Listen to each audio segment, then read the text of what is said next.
Y vamos a conversar sobre el tema de las ISAPRES, que es siempre una cosa muy sensible y además en estos momentos muy delicada. Vamos a conversar con Paula Benavides, ella es presidenta ejecutiva de Espacio Público. Gracias, Paula, por estar con nosotros. Buenas noches y muchas gracias, Fernando, por la invitación. A ver, ¿había habido una crisis de las ISAPRES hasta ahora, sí, más o menos en el nivel en el que está hoy día?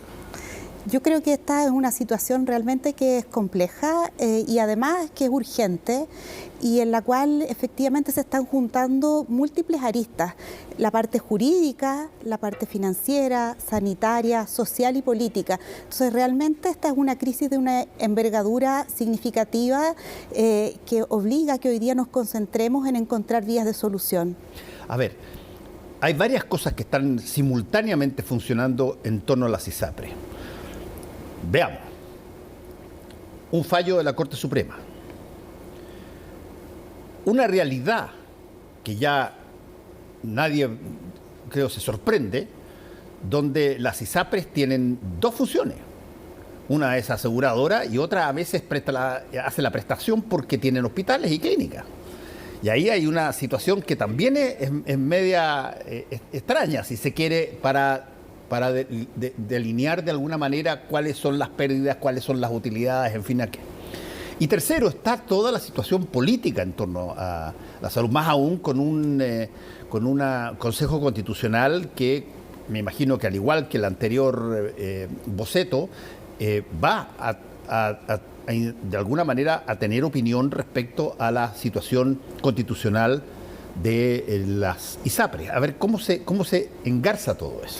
Bueno, tenemos problemas crónicos, por decirlo así, ya que estamos hablando de salud, estructurales que se arrastran desde hace muchos años en el sistema privado de salud, que tienen que ver con un sistema que funciona con una lógica de discriminación y de tarificación por riesgo relativo de salud, que termina desprotegiendo a los adultos mayores, funcionando como un seguro de corto plazo, donde hay una muy débil competencia, ya que hay multiplicidad de planes. En enero del 2022 existían en total 56.000 planes distintos, donde además tenemos una escasa capacidad de contención de costos, ya que los mecanismos de pago son por prestaciones, ¿verdad?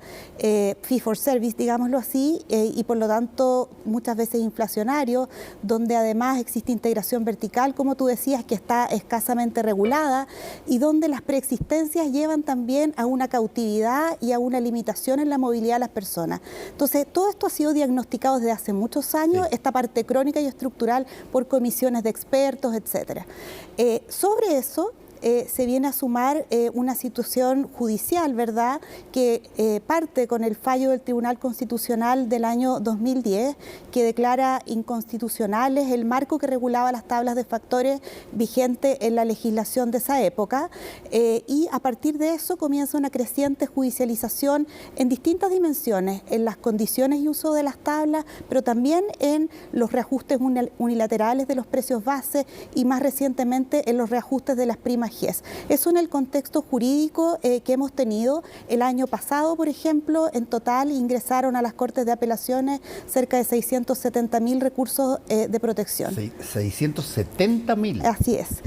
Que es parte también de lo que lleva a estos fallos con alcance general que hemos tenido a fines del año pasado. Y en lo financiero, para ir completando, digamos, este mapa de lo crónico, esta judicialización que se fue desencadenando, y en lo financiero, en los últimos 2 años, en el 21 y 22, en total se acumularon pérdidas en el sistema del orden de 300.000 millones de pesos, en el contexto de la pandemia, obviamente, donde cayeron los ingresos porque se congelaron los precios base, también porque los fallos de agosto del 2022 de la Corte Suprema dejaron sin efecto los reajustes anuales hasta octubre del 2022, y por el lado de los costos tuvimos un crecimiento muy importante del gasto en licencias médicas que llegó a representar del orden de 30% de los costos totales. Entonces se estrechó mucho el margen y se llegó a estos resultados negativos, y hoy día en la coyuntura estamos frente a la necesidad de que se implemente un fallo que está dictado y que tiene que cumplirse y que tiene impactos en todas estas dimensiones. A ver, eso es muy interesante, sobre todo toda la cronología que tú hiciste hasta llegar a este fallo de la Corte Suprema. Claro. ¿Qué es lo que básicamente, para que la gente que nos está viendo lo entienda, qué es lo que dice la Corte Suprema y qué es lo que tienen que hacer las ISAPRES según la Corte Suprema en términos de hacer un acto retroactivo, que es entregarle dinero a las personas que no debieron haber pagado por esos aumentos? A ver, ¿cómo explicarías tú en qué consiste este extra y cómo la Corte Suprema le pide a las ISAPRES que lo devuelvan?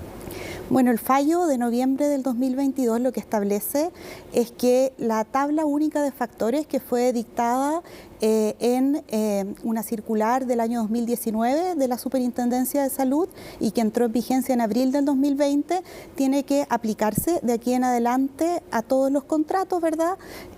Incluyendo los que fueron suscritos previamente que se dictara esa circular, y además establece un efecto retroactivo que indica que tienen que restituirse los cobros en exceso que se hayan registrado desde abril del 2020 hasta la fecha, producto de la no aplicación de esa tabla única de factores, además del no cobro por los menores de 2 años. Eso es más o menos lo que está establecido en este fallo. Y perdona, una pregunta de número.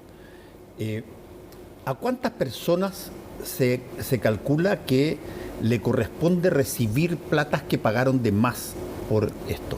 Bueno, los datos que ha entregado la Superintendencia de Salud en el marco del debate de la ley corta dan cuenta del orden de 700.000 personas que serían las beneficiadas con alguna rebaja en precio y algún monto de devolución que tiene que determinarse.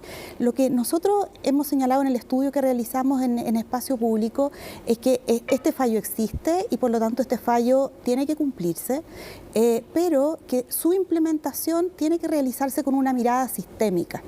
¿Por qué? Porque de otra manera vamos a tener la posibilidad de una quiebra o de un colapso del sistema privado de salud y con costos sociales que pueden ser muy importantes para las personas por los efectos sistémicos que esto puede tener, tanto en prestadores como en el seguro público, y en la desprotección que puede significar para las personas y en la incertidumbre que están teniendo. Entonces creemos que aquí hay que tomar y adoptar desde la perspectiva de la política pública en cómo se implementa este fallo, medidas que tienen que ver con cómo se interpretan las devoluciones, con qué medidas se adoptan de aquí hacia adelante para los flujos que vienen en el marco de la aplicación de este fallo, y también hemos recalcado la necesidad de que se realice una reforma más estructural. Ahora, dentro de esa reforma estructural que se ha conversado mucho, incluso hubo en el anterior proceso constitucional, había mirada respecto a esto muy intensa,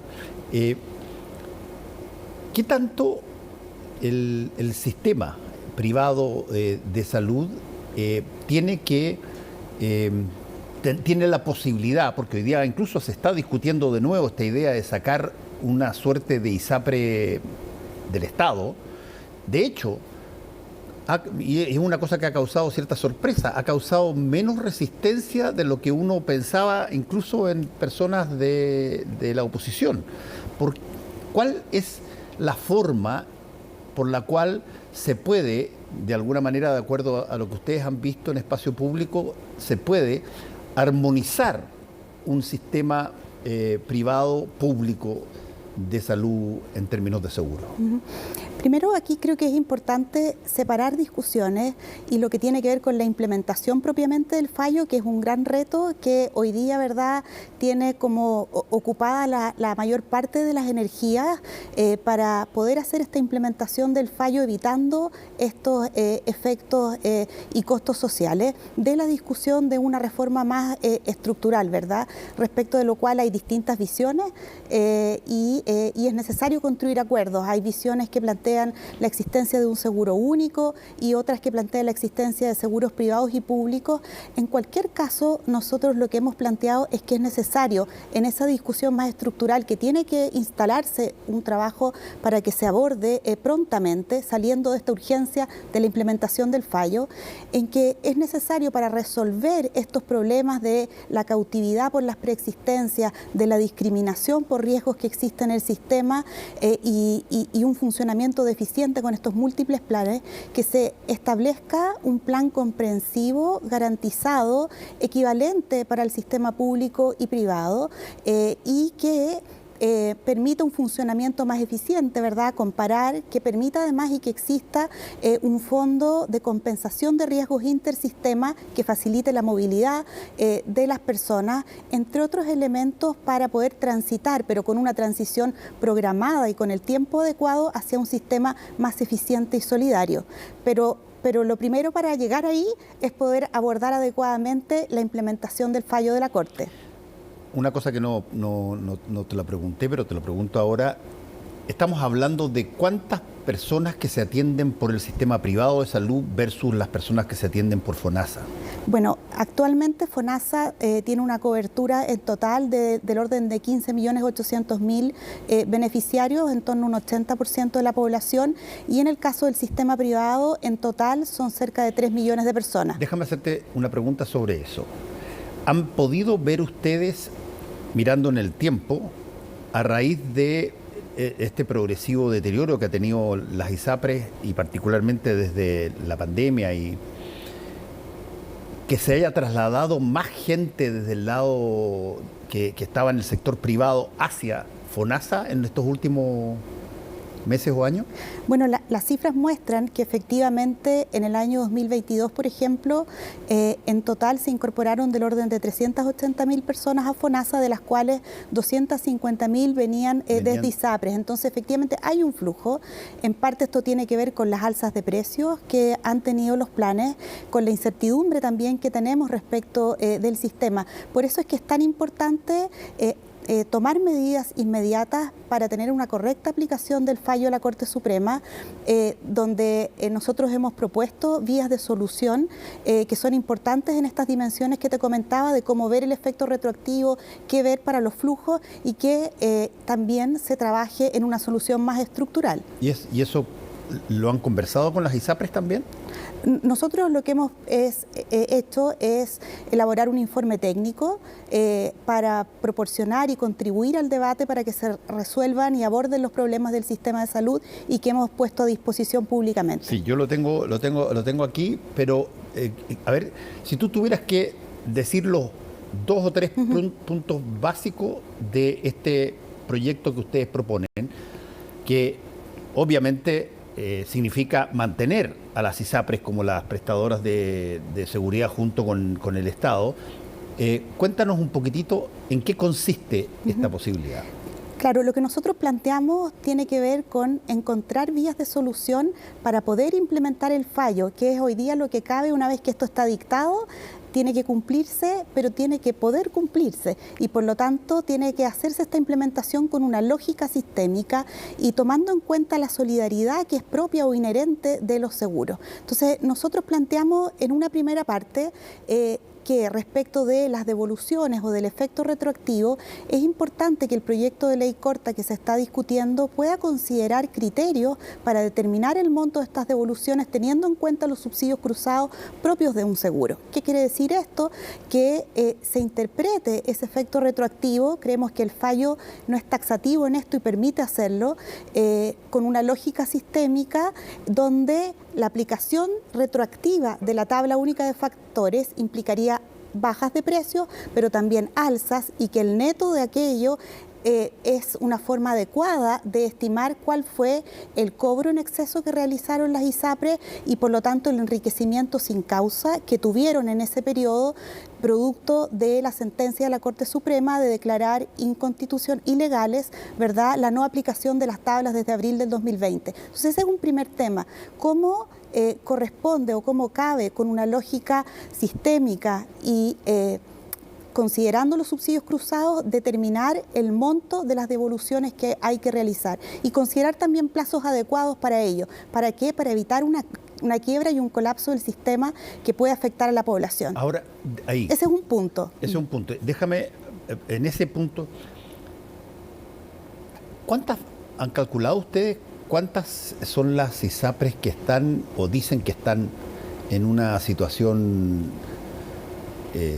temblorosa a raíz de la implementación potencial del fallo de la Corte Suprema? Yo entiendo que uno va naturalmente, o quizás por estrategia, puede, qué sé yo, lamentar mucho más de lo que la realidad es, pero ¿cuál es lo más cercano a la realidad respecto de qué efectivamente podría pasar si se implementa a la pata el fallo? Bueno, redondeando esta idea del efecto retroactivo, las estimaciones que ha adelantado la autoridad es que esos cobros en exceso alcanzarían del orden de 1.400 millones de dólares.